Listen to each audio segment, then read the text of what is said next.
చిరంజీవి గారు కూడా వచ్చారు బట్ ఇంకా ఇవ్వలేదంటే మనకి ఎందుకు అరెస్ట్ చేశారనే reason ground reasons we don't know at అదే ఇంతవరకు ఏ బేస్ మీద మీకు మార్నింగ్ ఒక నోటీస్ ఇచ్చారు కదా మేడం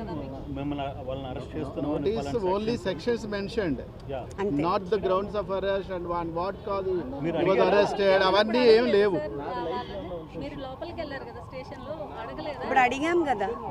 అడిగితే వాళ్ళు ఇంకా ఇవ్వలేదు అన్నీ ఒకటేసారి ఇస్తాము రిమాండ్కి తీసుకెళ్ళినప్పుడు అని దే ఆర్ టెల్లింగ్ ఎఫ్ఐఆర్ మీకు ముందు ఇవ్వాలి కదా ఇవ్వాలి కదా అదే ఇవ్వలేదు ఫర్దర్ ప్రొసీడింగ్స్ ఉంటాయి అందుకే కదా మేము అడిగాము కానీ ఇవ్వలేదు అందుకే లాయర్ని కూడా పంపించమంటే ఆయన కూడా అదే అడిగారు ఇంతసేపు దానికోసమే కూర్చున్నాం ఏం చెప్పారు మరి? We're not going to give now రిమాండ్కి తీసుకెళ్ళినప్పుడు అన్ని పేపర్స్ ఒకటేసారి we're going to give then how are you going to prepare మేము ఎలా ప్రిపేర్ అవ్వాలి దట్స్ వాట్ వీ ఆస్క్డ్ అంటే ఎందుకు ఒక మనిషిని అరెస్ట్ చేశారు అని ఎంతసేపు ఉంచడం కూడా illegal detention. That is what law. అంటే మీరు నెక్స్ట్ మీరు ఏం చేయాలనుకుంటున్నారు? వాళ్ళు ఎఫ్ఐఆర్ ఇస్తేనే కదా మేము ఏమైనా చేయగలం అంటే గ్రౌండ్ రీజన్స్ ఎందుకు అరెస్ట్ చేశారు అనేది ఇంకా దే ఆర్ నాట్ రివీలింగ్ కదా మాట్లాడు బాగానే as of now is fine అంటే మీరు లీగల్ ప్రొసీడింగ్ పోవడానికి ఫర్దర్గా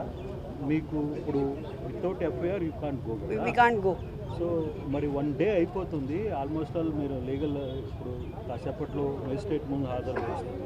సో అటువంటి సందర్భంలో అదే మనం చెప్తాం అక్కడ వి కాంట్ టెల్ ఎనీథింగ్ మీరు మెజిస్ట్రేట్ ముందు మీరు చెప్పే అవకాశం ఉంటుందని ఆయన అనుకుంటున్నారు చెప్తారు ఇంకా మనకి ఎట్లా అవకాశం ఉంటుంది